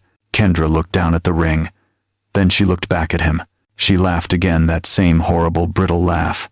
"Divorce me? You cannot afford to divorce me, you fool. I will take—" Wait, she stopped. The final terrible realization hit her. There is nothing to take." "Exactly," I said from my chair. Kendra's face crumpled. The last shred of her composure shattered into pure, unadulterated fury. She ripped the massive, glittering diamond ring, the one he had bought her with a fraudulent loan, off her own finger. "Fine," she screamed. "You want it. Have it." She did not throw it on the floor. She threw it directly at his face. Marcus ducked, and the ring, worth a fortune he never had, hit the glass conference room wall behind him with a sharp tank. "I would rather go home and live with my criminal parents," she spat, her voice thick with venom, "than spend one more second breathing the same air as a broke, pathetic failure like you." She grabbed Sylvia's arm. "Let us go. I am calling my lawyer. I want an annulment." Sylvia, looking completely defeated and 10 years older, let her daughter pull her from the room. Julian Preston was the last to leave. He did not look at his wife or daughter. He stopped at the door, turned, and looked right at me. His eyes were cold, dead, and full of a hatred that was almost tangible. "You," he growled, his voice low. "You enjoyed this. You planned this whole thing, this entire humiliation." "No, Julian," I said, meeting his gaze. "I did not plan. I just lived my life quietly. You planned. You conspired. You were the ones who were arrogant. I just had a better emergency exit." He stared at me for a long, terrible moment, the promise of future battles hanging in the air between us. Then he turned and followed his family out of the office, pulling the heavy door shut behind him. The sound of the latch clicking into place echoed in the sudden, profound silence. The heavy glass door clicked shut, and the room was plunged into a sudden, thick silence. The echoes of Kendra screaming and Julian threats seemed to be sucked out of the room, leaving a vacuum. They were all gone. The Preston family with their fake wealth and real cruelty, Kendra with her venom and her ambition. They had vanished like a bad dream. The only one left was Marcus. He had not left. He could not. He was a heap on the floor by the conference room door, a 38-year-old man in a rumpled suit sobbing into his hands. He was a man who had just lost his wife, his in-laws, his house, and a $35 million fortune, all in the span of 15 minutes. He was completely, utterly, and finally alone. Brenda let out a long, shaky breath and sat down heavily in her chair. Jasmine, my niece, moved quietly to stand behind her, placing a comforting hand on her shoulder. Nathaniel Vance, my lawyer, showed no emotion at all. He walked calmly back to the head of the table. He picked up the signed 10-page care and property transfer agreement, the confession, and tapped it neatly against the table. He placed it carefully into a new, unmarked folder. Marcus did not move. He just knelt on the expensive rug, his shoulders shaking with these awful, gasping, choked sobs. They were the sounds of a child who finally understands far too late that he is in terrible, irreversible trouble. I wanted to feel something, pity, anger, anything. But I just felt empty. I felt a vast, aching sadness for the boy I had raised and the man he had failed to become. I let him cry for a long, heavy minute. He needed to feel the absolute bottom of the pit that he had dug for himself. Finally, Nathaniel cleared his throat. "Mr. Coleman." Marcus flinched at the formal name. He slowly, painfully pushed himself up from the floor. His face was a wreck, red and swollen, his suit stained with his own tears. He looked at Nathaniel, his eyes wild with terror. "Please," Marcus whispered, his voice was hoarse. Just let me go. I will leave. I will go to a motel. I will not bother you again. I have nothing. It is over." Nathaniel Vance stared at him, his face impassive. "You are mistaken, Mr. Coleman. You still have a great many things." Marcus looked confused. "What? You have criminal liabilities," Nathaniel stated. Marcus' head snapped up. What are you talking about?" It is over. It is a family matter, an inheritance thing. You won. You took it all." "This was never a meeting about an inheritance," Marcus Nathaniel said, his voice dropping, becoming the sharp, clinical voice of a prosecutor. "This was a meeting to finalize the evidence against you. You seem to be under the impression that this ends here. It does not. It ends in a courtroom. Evidence for what? For what?" Nathaniel actually pulled a new yellow legal pad from his briefcase and clicked his pen. "Let us list them, shall we? First," he said, "conspiracy to commit felony elder fraud. You, your wife, and your in-laws conspired to deprive your parents of their legal property by making fraudulent claims of mental incompetence." He held up the stack of papers. "They had all signed a charge to which you have all very helpfully just confessed to in writing with witnesses." Marcus began to shake, a visible tremor that started in his hands. "No, we just thought." "Second," Nathaniel continued, writing on the pad, "attempted wire and bank fraud, a federal offense. 3 months ago, you and Julian Preston personally petitioned the First National Trust Bank to gain control of the Coleman Trust assets, making false claims about your father's mental state. The bank security footage is excellent. The manager testimony is even better. I was just worried about him, Marcus pleaded. Third, Nathaniel went on, ignoring him. Forgery, attempting to access bank funds, using what you believe to be your father's authority. And finally, my personal favorite, felony elder abuse. You intentionally and systematically inflicted profound emotional and mental distress on your parents, both citizens over the age of 65, for the explicit purpose of financial gain. In this state that carries a mandatory minimum prison sentence. The word hung in the air. Prison. Marcus' face went from pale to a sickly greenish white. He was not crying anymore. He looked like he was going to be sick. Jail, he whispered, his voice cracking. You are talking about jail. I am talking about prison, Marcus, Nathaniel said, his voice like ice. Men like Julian Preston, white-collar criminals, they get prison. But men like you, who gamble away $750,000 and then try to defraud their elderly parents to cover it up. Judges are not kind to men like you. Marcus' legs buckled, and he collapsed back into the nearest chair. He did not look at Nathaniel. He did not look at Brenda. He turned his wide, terrified, pleading eyes to me. Dad, he choked out. Dad, please. You would not. He stumbled out of the chair and fell to his knees in front of me. He grabbed the legs of my new suit. Dad, please. You would not send your son to prison. You would not do that. It was Kendra. It was her parents. They put those ideas in my head. They told me it was normal. I was desperate. I love you, Dad. I have always loved you. Please do not do this. I looked down at the 38-year-old man sobbing at my feet. You love me, I repeated. The words felt like gravel in my mouth. You tried to have me declared insane and locked away in a nursing home. Marcus, is that what love looks like to you? You stood in my kitchen in my house and you told me I should just accept being moved to the basement. I did not, he sobbed. I was scared. You were greedy, I said. And now you are pathetic. You asked me if I would send my son to prison. Let me ask you, would a son try to send his father to a mental asylum? You already have my answer. You gave it to me yourself last night. I looked at Nathaniel. Nathaniel, is there a way for him to avoid this? Marcus looked up, his face slick with tears, a new desperate hope flooding his eyes. Yes, Nathaniel said. As I told Mr. Coleman before this meeting, he is conditionally merciful. He is willing to instruct my office not to forward this entire beautiful airtight file to the district attorney office.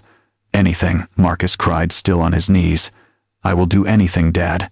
I swear. Anything.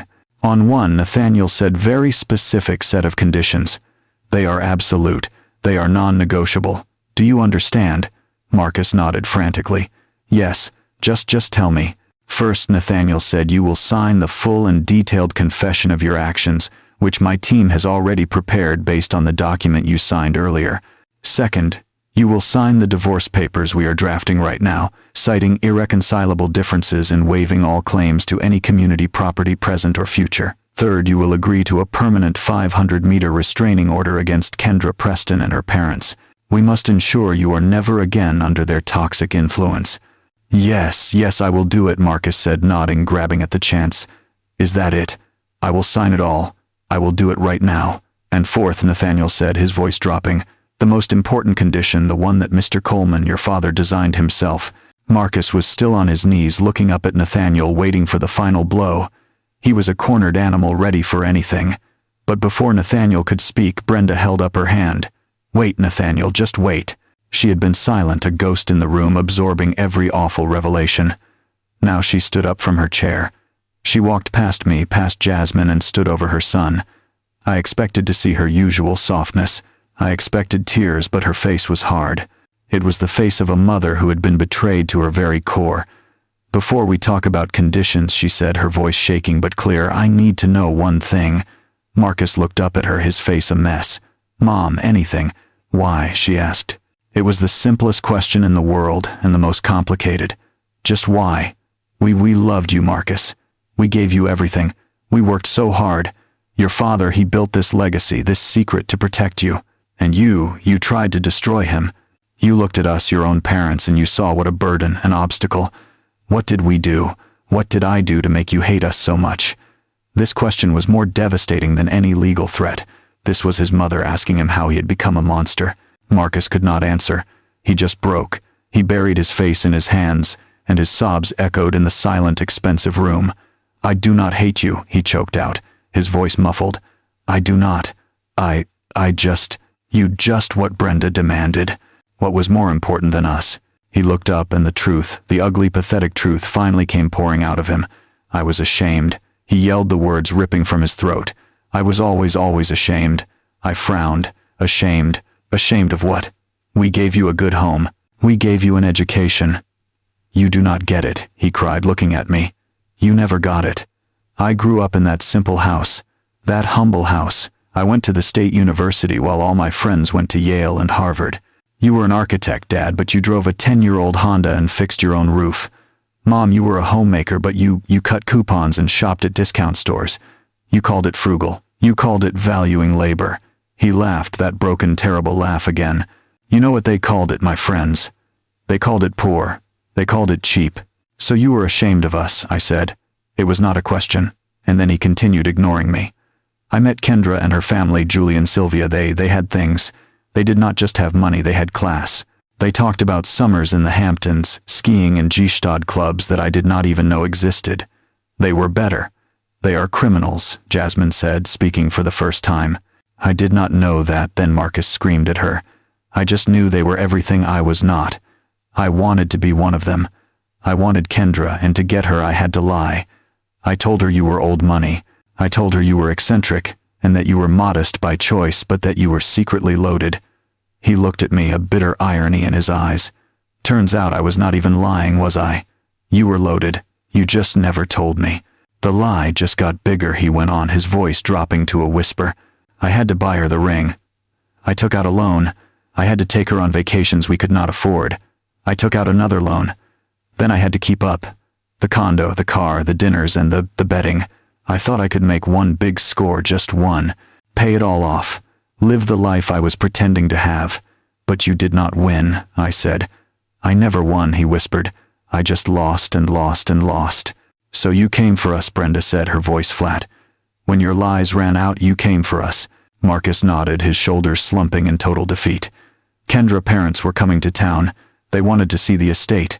They wanted to meet the eccentric parents. I was trapped. I knew the moment they saw the house, the moment they met you. The jig was up. They would see you just as you were. Simple. And you could not have that," I said. "No, I could not." "So the plan to declare me incompetent, it was Julian idea," he said, grabbing at the excuse. He said it was a standard high net worth move, that it was estate planning to protect the assets from erratic decisions. I went along with it. I thought if I could just get control of the money, I could fix everything before you even knew it was gone. And when that failed, I pressed. "What was the plan last night, Marcus?" He would not look at me. He looked at the floor. "Tell me." It was desperation," he mumbled. "Kendra and her parents, they said we had to take control, that you were an obstacle, a burden. They said if we moved in, took charge, showed you that we were the ones in control, you would just give up." "Give up," Brenda repeated, horrified. "You were trying to break our spirits." "We were going to sell the house," he admitted. "Use the money to pay off the immediate debts. Move you and Dad into a nice facility. A really high-end one. We thought you would be happier there with people your own age." "A facility," I said. "You were going to sell our home, the home I built, and use the money to pay your gambling debts, all while locking us away in a nursing home." He stammered. "You were ashamed of us, Marcus," I said, the final cold truth settling over us. "You were ashamed of our simple life, so you decided to steal it, sell it for parts, and throw us away, all to impress a family of thieves and frauds." He had no answer. He just knelt there, the full, ugly, pathetic truth of his life exposed. He was a weak man, a gambler, and a liar who had tried to destroy his own parents out of shame. Marcus' confession hung in the air, thick and toxic. He was still kneeling on the floor, a broken 38-year-old man who had just admitted to throwing his entire life away because he was ashamed of us. He was ashamed of our love. Brenda, who had been standing over him rigid with a mother pain, slowly raised her right hand. I saw it coming, but I did nothing to stop it. The sound of her palm connecting with his cheek echoed in the high ceiling room. It was not a gentle tap. It was a hard, sharp slap that snapped Marcus' head to the side. "That," she said, her voice trembling with a fury I had never heard from her in 45 years. "That is for making me cry. That is for the terror you put us through. That is for standing in my kitchen and planning to throw your father and me into the basement." Marcus did not even flinch. He just stayed there, his head bowed, the red mark blooming on his cheek. I thought that was it. I thought that was her final judgment. But then she did something that shattered my own resolve. She let out a great shuddering sob, and she knelt on the floor in front of him. She pulled his head to her chest and wrapped her arms around him, holding him as he sobbed. "And this," she cried, her tears falling into his hair. This is because you are still my son. You are my son, and you are a fool. A terrible, terrible fool. But you are still my son." Marcus' composure, the last of his pathetic defenses, completely shattered. He howled. It was a sound of pure, bottomless grief. He clung to his mother, his face buried in her shoulder, and they knelt there together, two halves of a broken heart, crying for the family that he had just destroyed. Jasmine turned her back, walking to the window to give them a moment of privacy. Nathaniel looked at me, his face impassive, but his eyes said, "What now, Isaiah?" I let them cry for a long, heavy minute. I let the poison out, but this was not the end. This was the beginning of the consequences. I walked over to them. "Brenda," I said, my voice firm but not unkind. "That is enough." I placed my hand on her shoulder. She looked up at me, her face still stained with tears, but her eyes were firm. She was with me. "Nathaniel, Jasmine," I said, "please give us a moment. My wife, my son, and me." Nathaniel nodded. He and Jasmine quickly and quietly left the conference room, closing the heavy door behind them, leaving the three of us alone. I looked at Marcus, who was still kneeling, and at Brenda, who was sitting on the floor beside him. "Get up, Marcus," I commanded. He sniffled, wiping his nose on the sleeve of his expensive rumpled suit. He looked like a disobedient child. "Dad, Get up." He slowly, painfully pushed himself to his feet. He stood before me, his head bowed, his shoulders slumped. "You have two paths," I said, my voice cold and hard. "I need you to listen very carefully. Nathaniel and I have prepared a file. It contains the bank records, the testimony from the bank manager, the audio recordings of your Plan B conversation, and the signed confession that you and your criminal in-laws just gave us. It is enough to send you, Kendra, and both her parents to prison for a very long time. That is Path A. You and I and your mother never speak again." Marcus' eyes widened in raw terror. "Dad, no. You said there were conditions." "I did," I said, "and that is Path B. You will avoid prison, Marcus. You will not face criminal charges from me, but you will pay for what you did. You will pay in a way that you finally understand. And these conditions, they are not negotiable. You will agree to all of them right here, right now, or I will call Nathaniel back in here, and he will walk that file straight over to the district attorney office. Am I clear?" "Yes. Yes, Dad. Clear," he said, nodding frantically, his eyes desperate. "Anything. I will do anything." "Good." I began to pace. "First, you will go into treatment, not just therapy. You are a gambler. You have an addiction. You will check into a 30-day inpatient program, and you will follow it with outpatient meetings for as long as the doctor deems necessary. Am I clear?" "Yes, Dad." "Second, you will find a job. I do not care what it is. You can sweep floors. You can flip burgers. You can drive a truck. You will earn a paycheck with your hands. And with that paycheck you will begin to pay back the $750,000 you owe, not to me, to the trust. You will pay it back with interest. You will not receive one single penny from me, or from your mother, or from the trust. Your inheritance is gone forever. Am I clear?" He swallowed hard. The reality of a lifetime of debt of working-class labor was hitting him, but he looked at me at the prison door waiting on the other side, and he nodded. "Yes, I understand.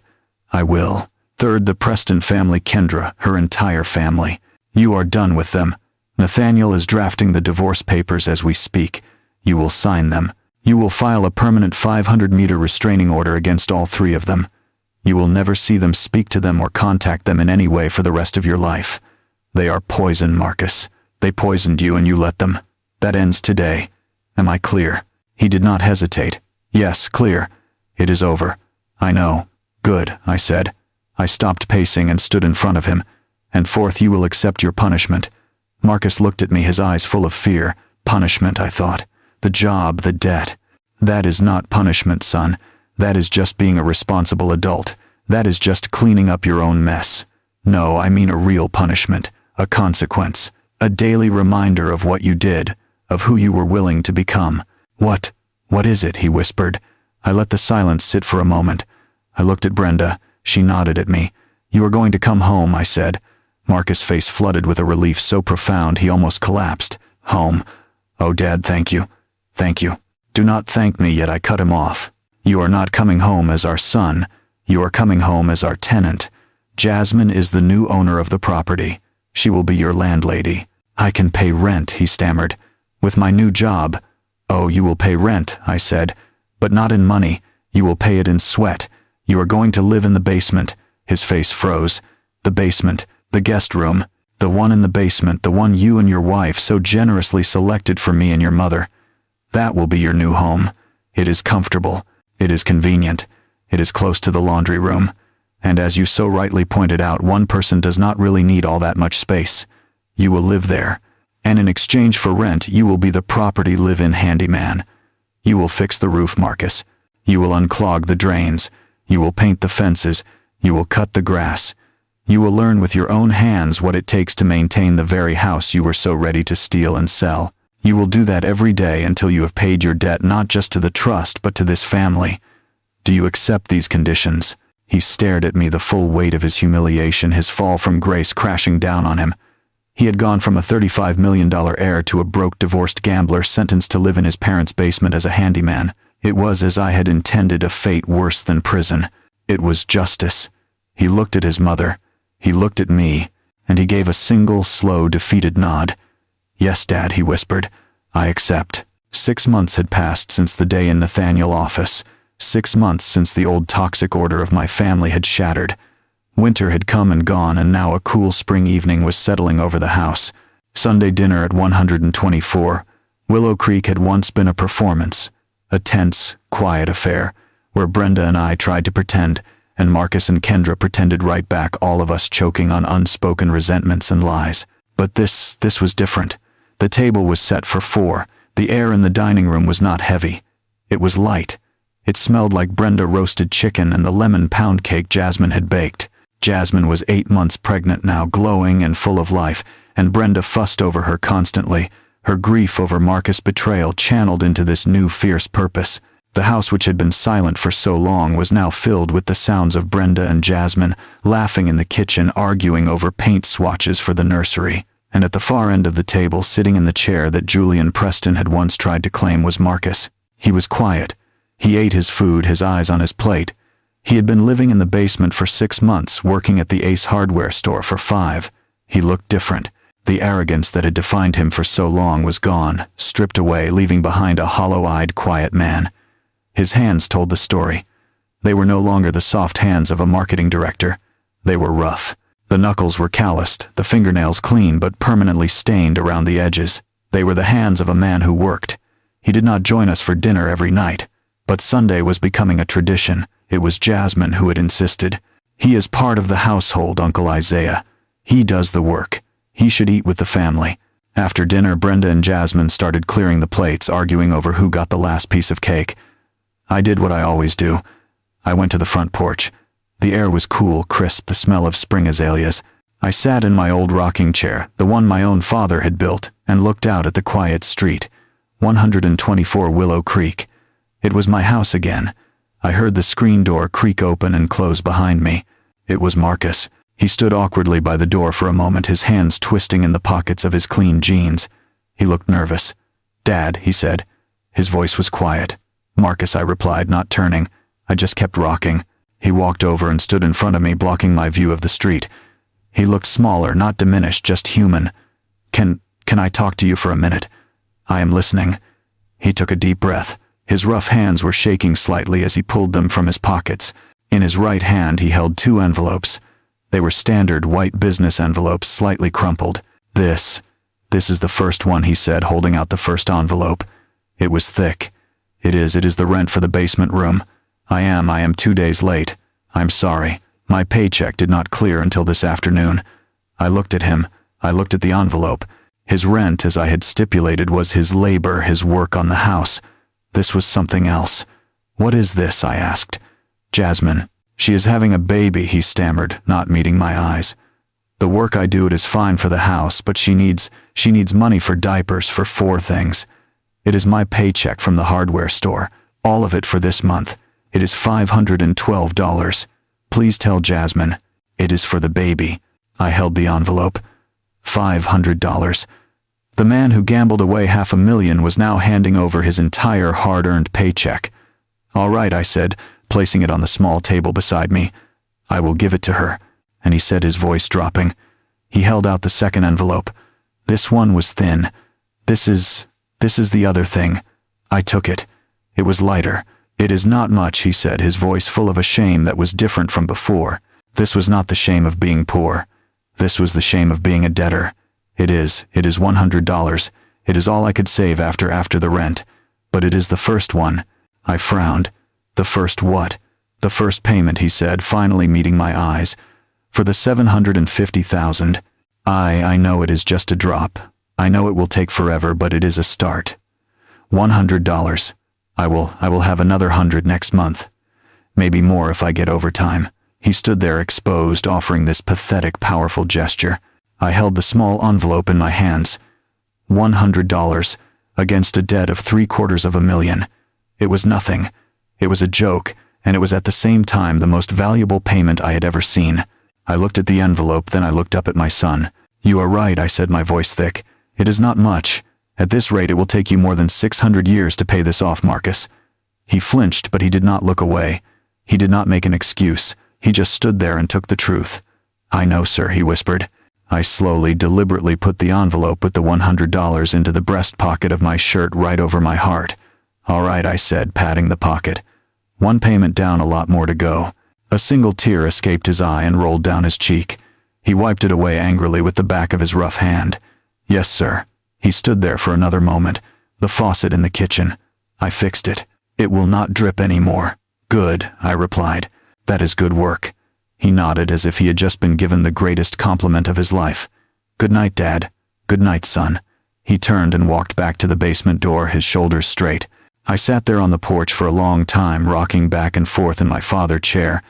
I heard the faint sounds of Brenda and Jasmine laughing as they washed the dishes. I heard the distant sound of the city. George, my old lawyer, had asked me if I was happy. No, I was not happy. Happiness was too simple a word. I had lost my son, the brilliant, arrogant, weak, lying marketing director. That son was gone forever. I had been forced to destroy him. But as I sat there in the dark, my hand resting on my chest, feeling the small, crinkled envelope in my pocket, I realized that in the wreckage I had found something else. I had found a man who was paying his debts, a man who fixed what was broken. I had lost the son I thought I wanted, but I had finally found the man I had always needed him to be. I closed my eyes. The house was quiet. The war was over, and for the first time in my 69 years, my world was finally truly in order. I was at peace. I learned that you cannot buy a man character. You have to build it. Marcus and his in-laws thought the price tag on a suit or a car made them important. They were wrong. I had $35 million sitting in a trust, but I felt poorest when my son was ashamed of me. I felt richest when he handed me that crumpled envelope with $100 inside. That is the lesson here. Do not protect your children from the struggle. The struggle is where they find their strength. I had to break my son's heart to save his soul, and I would do it again. Because a man who can fix a leaky faucet with his own hands is worth 10 men who just sign checks. If you agree with how I handled Marcus, tell me in the comments. And if you want to hear more stories about real justice, make sure you subscribe.